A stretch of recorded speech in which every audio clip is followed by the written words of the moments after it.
스스로를 중산층이라고 생각하십니까? 아니면 중산층이 되고 싶은데 아직 못 됐다고 생각하십니까? 아니면 분명히 열심히 살고 있는데 중산층이라는 말이 왠지 내 얘기 같지 않다고 느끼십니까? 이 질문을 한국인에게 던지면 흥미로운 답이 나옵니다. 2023년 설문조사에서 본인이 중산층이라고 답한 비율은 32%에 불과했습니다. 반면 하류층이라고 답한 비율은 41.7%였습니다. 통계상으로는 중산층인 사람들 중에서도 절반에 가까운 45.6%가 나는 하위층이라고 답했습니다. 숫자로 보면 중산층인데 체감은 중산층이 아닌 겁니다. 왜 이런 괴리가 생기는 걸까요? 오늘은 중산층이라는 개념이 어디서 왔는지, 공식 기준이 무엇인지, 그 기준으로 보면 당신은 어디에 있는지, 왜 중산층인데도 중산층 같지 않은지, 그리고 이 모든 숫자가 우리에게 무엇을 말해주는지를 처음부터 끝까지 말씀드리겠습니다. 불편할 수도 있습니다. 하지만 알고 나면 생각이 달라집니다. 중산층이라는 개념은 생각보다 역사가 짧습니다. 산업화 이전에는 사실상 중간 계층이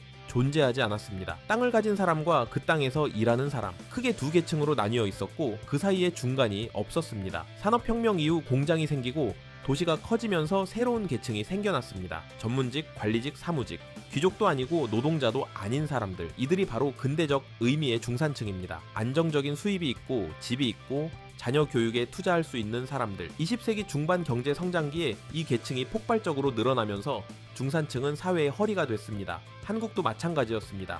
1970년대부터 1990년대까지 고도성장 시기에 중산층이 빠르게 형성됐습니다. 아파트를 사고 자녀를 대학에 보내고 해외여행을 다닐 수 있는 가정, 그게 당시 한국의 중산층이 꿈꾸던 삶이었고 실제로 많은 가정이 그 꿈을 이뤘습니다. 그런데 지금은 그 기준이 훨씬 높아졌습니다. 아파트 한 채로는 중산층이라고 느끼기 어렵습니다. 대학을 나와도 안정적인 삶이 보장되지 않습니다. 뭔가 달라졌습니다. 그렇다면 공식 기준은 무엇일까요? 경제협력개발기구 OECD는 중산층을 중위소득의 75%에서 200% 사이로 정의합니다. 중위소득이란 전체 가구를 소득순으로 줄 세웠을 때 정확히 가운데에 있는 가구의 소득입니다. 2024년 기준으로 계산해보면 쌓인 가구 기준 중위소득은 약 573만 원입니다. 여기에 OECD 기준을 적용하면 월 430만 원에서 1146만 원 사이가 중산층입니다. 2인 가구라면 276만 원에서 736만 원 사이입니다. 1인 가구라면 167만 원에서 446만 원 사이입니다. 통계청이 주로 활용하는 기준은 조금 더 좁습니다. 중위소득의 50%에서 150% 사이입니다. 이 기준으로 보면 2023년 기준 전체 인구의 63%가 중산층에 해당합니다. 역대 최대 수치입니다. 통계로만 보면 한국 중산층은 줄어드는 게 아니라 오히려 늘고 있습니다. 그런데 이 숫자를 보고 공감하시는 분이 얼마나 될까요? 쌓인 가구 월 430만 원이면 중산층입니다. 하지만 서울에서 월 430만 원으로 아이 둘을 키우는 게 어떤 현실인지는 이 숫자가 말해주지 않습니다. 통계상 중산층인 사람이 63%인데 스스로 중산층이라고 느끼는 사람은 32%밖에 안 됩니다. 이 괴리는 어디서 오는 걸까요? 2022년 NH 투자증권 설문조사에서 사람들이 중산층이라고 생각하는 기준이 나왔습니다. 순자산 9억 4천만 원 이상, 월소득 686만 원 이상, 월소비 427만 원 이상, 연일회에서 2회 이상 해외여행 가능. 이게 한국인이 생각하는 중산층의 기준입니다. 순자산 9억 4천만 원은 전체 가구 중 상위 약 11%에 해당합니다. 월소득 686만 원은 상위 약 24%입니다. 사람들이 생각하는 중산층 기준이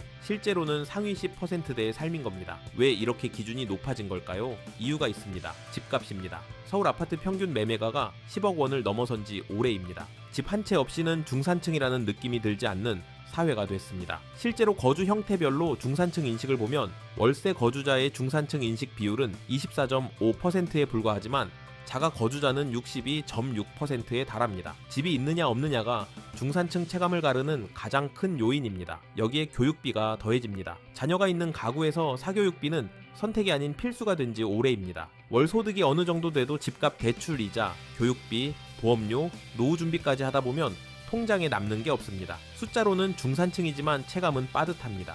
이게 2025년 한국 중산층의 현실입니다. 앞서 말씀드렸지만 한국 중산층 비율은 통계청 기준으로는 63%입니다. 그렇다면 중산층은 줄어들고 있는 걸까요? 늘어나고 있는 걸까요? 데이터로만 보면 늘어나고 있습니다. OECD 기준 중산층 비율은 2013년 54.9%에서 2023년 59.3%로 0.4%포인트 증가했습니다. 통계청 기준으로도 같은 기간 57.4%에서 63%로 늘었습니다. 숫자로 보면 중산층이 사라진다는 말은 틀린 겁니다. 하지만 여기에 중요한 함정이 있습니다. 이 수치는 정부의 이전 소득, 즉 각종 지원금을 포함한 처분 가능 소득 기준입니다. 순수하게 시장에서 벌어들이는 시장 소득만 보면 중산층 비율은 50% 내외에서 크게 변하지 않았습니다. 정부 지원금이 통계상 중산층을 늘린 것이지 실질적인 소득 구조가 개선된 건 아니라는 뜻입니다. 더 중요한 숫자가 있습니다. 계층 이동 가능성입니다. 노력하면 사회 경제적 지위가 높아질 수 있다고 생각하는 비율이 2011년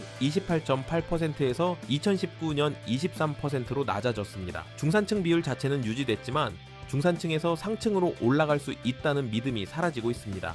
통계상 중산층이 줄지 않았다면 왜 중산층이 사라진다는 말이 나오는 걸까요? 여기서 중요한 개념이 등장합니다. 취약 중산층입니다. KDI 보고서는 중산층을 세 그룹으로 나눴습니다. 소득 기준으로 중산층이지만 본인은 상층이라고 느끼지 않는 심리적 비상층, 소득과 인식이 일치하는 핵심 중산층, 그리고 소득 기준으로는 중산층이지만 언제든 하층으로 떨어질 것 같다는 불안을 느끼는 취약 중산층입니다. 취약 중산층이 문제입니다. 이들은 숫자로는 중산층에 속하지만 실질적인 안전망이 없습니다. 갑자기 실직하거나 큰 병이 오거나 금리가 오르면 바로 하층으로 떨어질 위험에 노출돼 있습니다. 이 불안이 중산층이 사라진다는 체감으로 이어집니다. 실제로 통계상 중산층에 속하는 응답자 중 절반에 가까운 45.6%가 나는 하위층이라고 답했습니다. 더 충격적인 건 은퇴 이후입니다. 현재 중산층 수준을 유지하지 못할 것 같다고 답한 비율이 69.1%였습니다. 지금 당장은 중산층이지만 은퇴하면 중산층을 유지할 수 없을 것 같다는 겁니다. 수치상 중산층이 늘었지만 그 안에서의 불안은 오히려 커지고 있습니다. 중산층으로 분류됐다고 해도 그 삶을 유지하는 게 왜 이렇게 힘든 걸까요? 숫자로 보겠습니다. 소득은 늘었는데 지출이 더 빠르게 늘었습니다. 2024년 1분기 실질 소득이 전년 동기 대비 1.6% 감소했습니다. 명목 소득은 늘었지만 물가 상승을 감안한 실질 소득은 줄어든 겁니다. 버는 돈은 늘어난 것 같지만 실제로 살 수 있는 것의 양은 줄었습니다. 주거비가 가장 큰 부담입니다. 서울 아파트를 월세로 사는 경우 월 100만 원이 넘는 금액이 주거비로 나갑니다. 전세를 얻으려면 수억 원의 전세금이 필요하고 대출을 받으면 이자가 매달 수십만 원씩 나갑니다. 자가를 샀다면 원리금 상환에 재산세까지 더해집니다. 어떤 형태로 거주하든 주거비 부담은 20년 전과 비교할 수 없는 수준이 됐습니다. 교육비도 마찬가지입니다. 사교육 없이 아이를 키우는 게 점점 어려워지는 사회가 됐습니다. 통계청 자료에 따르면 초중고 학생 자녀가 있는 가구의 월 평균 사교육비는 50만 원을 넘습니다. 자녀가 둘이면 100만 원이 넘습니다. 여기에 각종 보험, 통신비, 차량 유지비까지 더하면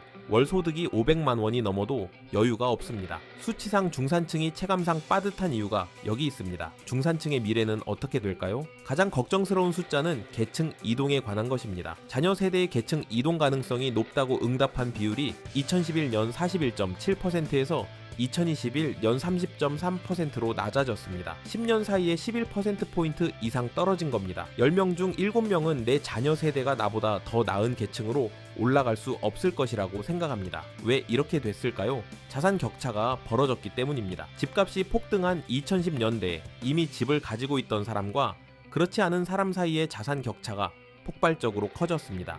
소득으로는 좁히기 어려운 격차가 자산에서 생겼습니다.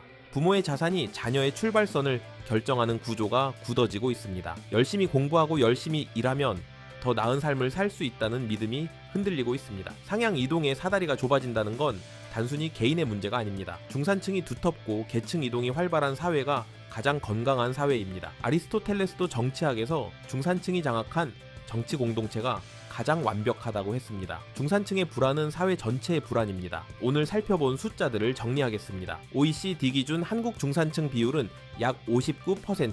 통계로만 보면 중산층은 줄지 않았습니다. 하지만 체감은 완전히 다릅니다. 스스로 중산층이라고 느끼는 비율은 32%, 중산층에 속하지만 하위층이라고 느끼는 비율이 45.6%, 은퇴 후 중산층 유지가 어려울 것 같다는 비율이 69.1%, 자녀 세대의 계층 이동 가능성을 낮게 보는 비율이 70%에 육박합니다. 이 숫자들이 공통적으로 말해주는 게 있습니다. 월급만으로는 중산층을 유지하기가 점점 어려워지고 있다는 겁니다. 소득은 늘어도 자산 격차는 벌어지고 물가는 오르고 주거비와 교육비는 소득 증가 속도를 앞지릅니다. 열심히 일해서 받는 월급만으로 중산층의 삶을 지속하고 다음 세대에게도 그 기반을 물려주기가 구조적으로 어려워지고 있습니다. 이건 개인의 노력이 부족해서가 아닙니다.